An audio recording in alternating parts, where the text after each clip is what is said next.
নমস্কার, আমার আরও একটি নতুন ভ্লগে তোমাদের সবাইকে স্বাগত। তো সেই দিন যেই দিনের অপেক্ষায় সবচেয়ে বেশি অপেক্ষা করেছে আমার ওই ছোট্ট মেয়েটি, তোমাদের সবার আদরে সেই ছোট্ট শ্রীবি। বাড়িতে কোনো পুজো শুনলেই বাড়ির প্রত্যেকটা বাচ্চাই খুব আনন্দে থাকে যে কতক্ষণে পুজো হবে, মানে আমি সাজাবো, ওরা আমার সাথে হেল্প করবে।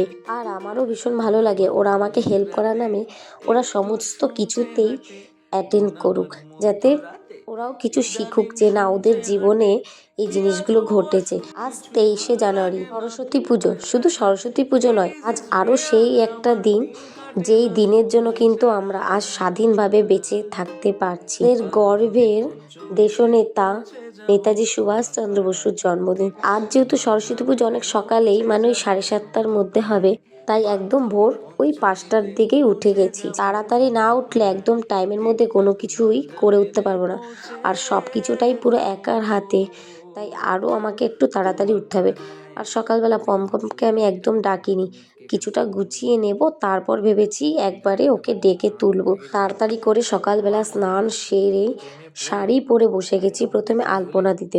তোমরা তো কালকে দেখলেই ঠাকুর রাখার জায়গাটা আমি আগেই করে রেখেছি, ওই কারণে সকালবেলা তাড়াতাড়ি করে ঘরটর মুছে স্নান সেরে আলপনা দিয়ে নিলাম। এখন বসে গেছি ফল কাটতে। আর তোমাদের পমপম কিন্তু উঠে গিয়েছে, আর ওর বউ নিয়ে চলে গেল ওপরে ব্রাশ করাতে। তাহলে বনু তুই ওকে ব্রাশ করা, আমি করে নিই। তার মধ্যে আমার দাদার বউ রিয়া ও চলে এসেছে, ও আমাকে হাতে হাতে হেল্প করতে বসে গেছে। তার মধ্যে আমি কি করলাম, পমপমকে স্নান করিয়ে রেডি করাতে বসেছি। ওর বায়না, ও কিন্তু শাড়ি পরবে। ও জবের থেকে শুনেছে যে বাড়িতে পুজো, ও কিন্তু একটাই কথা, মা আমি শাড়ি পরবো। আমি ভেবেছিলাম এত তাড়াতাড়ি ওকে শাড়ি পরাতাম না, কিন্তু না, মেয়ের বায়না এই সকালবেলাতেই ও শাড়ি পরবে। তাই আমি ওর বায়না কি করব, না তো করতে পারি না, ওকে তাই শাড়ি পরিয়ে দিলাম। বাড়ির প্রত্যেকটা বাচ্চাই পুজোতে রেডি হয়ে বসে গেছে। এই দিকে আমি পোগুলোকে রেডি করাবো বলে শাড়ি পরাতে গেলাম। ওদের শাড়ি তো আমি আগেই বার করে রেখেছিলাম, তো ওকে পমপমকে পরিয়ে দিলাম। আর যে পোগুলোকে পরাতে গেলাম ও কোনো মতেই পড়তে চাইছে না। বাচ্চা মানুষ তো, কাঁচা ঘুম ভেঙে ওকে তোলা হয়েছে, তাই একটু ঘ্যান ঘ্যান করছে।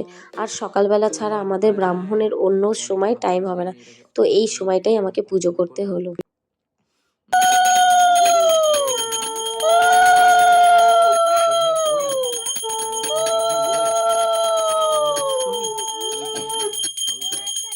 জানি, বুঝতে পারি, বাচ্চা মানুষ তো একটু কষ্ট হয়, কিন্তু একটা কথা বলি, বছরে তো একটা দিন সকালবেলায় উঠে পুজো অঞ্জলি দেওয়া। আজ হয়তো এখনকার বাচ্চারা বুঝবে না যে এর মাহাত্ম্য বা এর আনন্দটা কোথায়, হয়তো বড় হয়ে গিয়ে মিস করবে, যেটা এখন আমরা মিস করি সেই ছোটোবেলাটা। তারপর পুজো তো হয়েই গেল।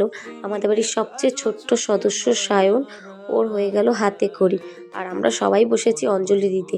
কিন্তু পমপমের কিন্তু একদম মনটা ভালো নেই, কারণ অঞ্জলিতে যতবারই দুবার ও ফুল ছুঁড়েছে সাইডে পড়েছে, তাই ও এবার দাঁড়িয়েই মায়ের কাছে ফুলটা দিয়েছে। সকালবেলায় তাড়াতাড়ি স্নান করে একা হাতে কোনো হেল্প ছাড়াই যে শাড়িটা পরেছি, আমাকে কেমন লাগছে তোমরা কিন্তু অবশ্যই জানিও।